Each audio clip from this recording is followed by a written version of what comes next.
Mesdames et messieurs, bonsoir.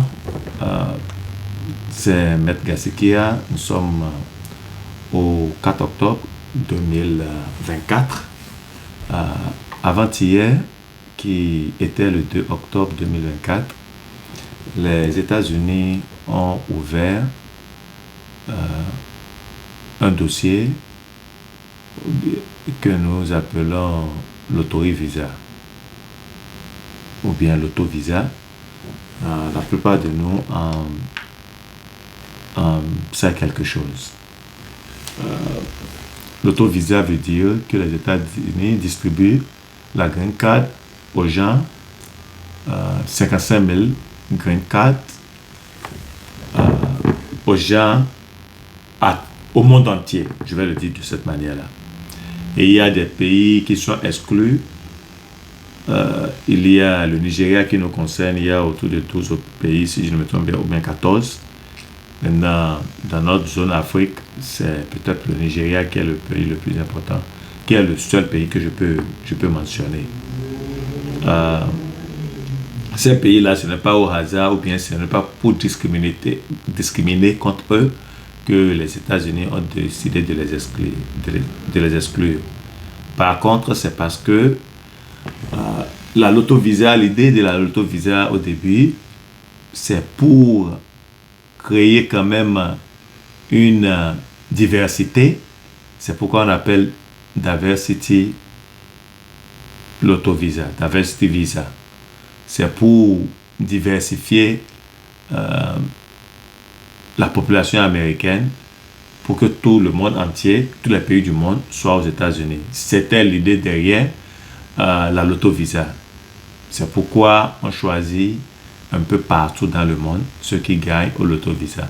Donc, d'une manière ou d'une autre, c'est un système de quotage où chaque pays a un quota qui peut faire entrer aux États-Unis. Si les membres de ce pays-là ne jouent pas, ça va vers un autre pays. Quand même, c'est un système qui est mis sur pied pour que tous les citoyens du monde entier soient aux États-Unis. Maintenant, les pays qui sont déjà les pays riches aussi ne font pas partie des pays qui gagnent l'autovisa, les pays comme la France, je crois, la Grande-Bretagne, tous ces pays-là ne jouent pas au l'autovisa. Les pays dont les citoyens sont déjà nombreux aux États-Unis, comme le Nigeria, sont déjà exclus de l'autovisa. Je crois que le Nigeria, ça fait déjà près de 8 ans, ce n'est pas 10 ans, qu'ils ont déjà enlevé le Nigeria de la liste de ceux qui sont qualifiés pour l'autovisa. Donc, comme nous l'avions dit tout à l'heure, c'est un programme de diversité, c'est qu'on appelle diversity l'autovisa. Maintenant, pour jouer au l'autovisa, on doit avoir tout au moins minimum du baccalauréat.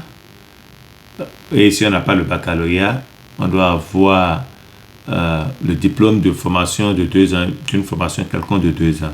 Ça peut être, on est tailleur, on est menuisier, qu'on sache quand même qu'on ait l'habileté de pouvoir faire quelque chose. Et donc pour lequel on a un certificat. Et cette formation-là doit être une formation qui a duré d'au moins 2 ans. Maintenant, peut-être nous tous, la plupart de nous, je ne nous apprends rien jusque-là. Maintenant, il y a des questions qu'on se pose lorsqu'il s'agit de l'autovisa.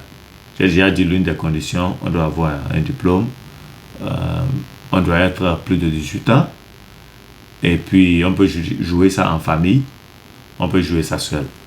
Il y a quelques problèmes que je vais adresser très rapidement, que nous rencontrons chaque année lorsque les gens jouent au l'autovisa. Et il y a quelqu'un aussi qui m'a envoyé un message, je crois que la personne pourra tirer la réponse à son message dans cette vidéo-là que nous sommes en train de faire. Lorsqu'on joue au l'autovisa, par exemple, on doit être honnête dans l'application, dans le dossier. Si vous n'êtes pas honnête et qu'on découvre que vous avez menti quelque part, Ça veut dire que même quand bien même vous allez gagner au loto visa, vous ne serez pas aux États-Unis. Ce n'est pas tous ceux qui gagnent au loto visa qui viennent ici. C'est vrai, le nombre de personnes qu'on espère aux États-Unis, c'est 55 000. Donc la plupart du temps, eux-mêmes le savent. Ceux qui gagnent au loto visa dépassent les 55 000. Il y a des gens en cours de chemin ou soit ils ne continuent plus avec le dossier, ou bien c'est eux-mêmes qui leur refusent le visa. Par exemple, ce qu'on rencontre la plupart du temps, c'est que quelqu'un, par exemple, a une famille, il a une femme, il a un enfant, il a des enfants, mais pour une raison ou une autre, les gens lui disent, il ne faut pas mettre tes enfants, ça va réduire ta chance, il ne faut pas mettre que tu es marié, ça va réduire ta chance. La personne fait comme les gens le disent. Ou bien pour d'autres, c'est qu'on leur dit, ah, lorsque vous allez venir aux États-Unis, ce qui est vrai, vous n'aurez pas les moyens pour prendre une maison, par exemple, ce serait difficile. Et par conséquent, il faut aller seul d'abord avant de penser à faire venir une famille. Et des choses comme ça qui se passent toujours. Les gens le disent dans leur dossier de l'auto-visa. Maintenant, vient quand même le temps qu'on gagne l'auto-visa. Et là, on se rend compte que, qu'est-ce que j'ai fait comme ça? J'ai gagné, je ne l'espérais pas. Maintenant, ma famille, je vais faire quoi d'eux? La plupart du temps, ce que nous constatons peut-être, bon, entre gagner et venir aux États-Unis, on constate que d'autres se marient. Ce qui il n'y a pas de problème. Du moment où vous pouvez prouver que vous êtes, le mariage a eu lieu effectivement. Maintenant, on vient aux États-Unis. D'autres arrivent à ajouter le nom de leur conjoint avant de venir. D'autres attendent qu'ils arrivent ici d'abord avant de le faire. Lorsque vous le faites, vous arrivez ici, vous le faites, on va vous poser beaucoup de questions. Montrez-nous que cette relation-là a commencé avant que vous ne gagniez la loto-visa. Voyez-vous? Montrez-nous que cette relation-là, la dame que vous voulez faire venir ici maintenant, cette relation-là a déjà commencé avant que vous ne gagniez l'auto-visa. Parfois, les gens sont coincés à ce niveau-là. Si vous arrivez à prouver cela, il n'y a pas de problème. Votre conjoint va vous joindre aux États-Unis. Mais s'il y a des enfants qui sont impliqués, lorsque vous êtes en train de jouer l'auto-visa, on vous a demandé si vous avez des enfants. Vous avez dit non. Si c'est que votre femme est enceinte quand vous jouez, lorsque vous gagnez, puisque l'enfant est venu après que vous avez gagné, après que vous avez joué au loto-visa, il n'y a pas de problème. Vous pouvez aller, lorsque vous aurez vouloir recevoir votre visa, vous leur dites que maintenant j'ai un enfant et j'ai une femme. Il n'y a pas de problème à ce niveau-là. Mais si l'enfant, l'âge de naissance de l'enfant est déjà né avant que vous jouez à la loterie visa, vous ne pouvez pas faire venir cet enfant-là. Il va vous refuser le visa. Ok, ça c'est un cas. 2, vous êtes arrivé aux États-Unis maintenant, vous pensez maintenant faire venir cet enfant-là. C'est aussi presque impossible parce que lorsque vous allez commencer par faire le papier à cet enfant-là, vous allez écrire dans ce papier-là que l'enfant-là est né avant que vous ne gagnez l'auto-visa. Et si vous le faites comme ça, ils vont se dire, mais vous nous avez menti quand vous étiez en train de jouer l'auto-visa. Et ça crée des problèmes à d'autres. D'autres n'arrivent pas à devenir citoyens aux États-Unis juste à cause de ces problèmes-là. Ok, ça fait 2.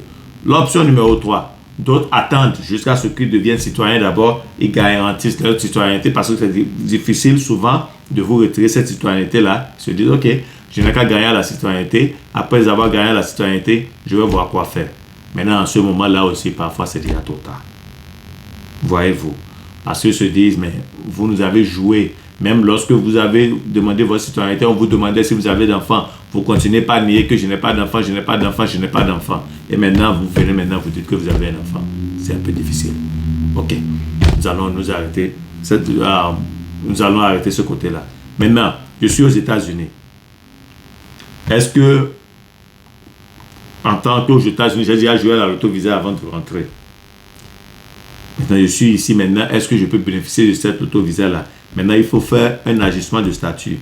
La plupart du temps, ceux qui sont ici ont déjà perdu leur statut. Si vous perdez votre statut déjà, ça veut dire que vous devez retourner dans votre pays pour demander votre visa. Peut-être vous aurez besoin de waiver. C'est beaucoup plus compliqué. Ce qui fait que d'autres, ils gagnent l'auto-visa, ils ne peuvent pas réclamer cela parce qu'ils ne veulent pas sortir du pays et ils ne sont pas qualifiés pour un waiver. Ok. Maintenant, on est aux États-Unis. Est-ce qu'on peut jouer au loto-visa? Puisque vous êtes déjà hors de votre statut. Quelqu'un m'a demandé, le juge a nié mon asile, je veux faire l'auto-visa, est-ce que je peux? Vous ne le pouvez pas parce que vous êtes aux États-Unis, vous êtes déjà d'une manière ou d'une autre illégal aux États-Unis, vous êtes déjà hors de votre statut. Le fait que vous soyez déjà hors de votre statut ne vous permet pas de jouer au loto-visa. Si vous gagnez la loterie visa, on va vous dire de sortir. Si vous sortez, on va vous poser la question sur le fait que vous êtes resté aux États-Unis sans avoir les papiers. Ça devient compliqué. Donc, ce sera tout pour aujourd'hui sur les questions de l'auto-visa. Si, après avoir posté la vidéo, il y a encore des questions par rapport à ça, nous allons répondre à ça la semaine prochaine parce qu'on a un mois pour le faire. C'est ouvert le 2 octobre et ça va se fermer le 2 novembre si je ne me trompe pas. Oui. Donc, ce sera tout pour aujourd'hui. Merci pour votre attention et à la prochaine.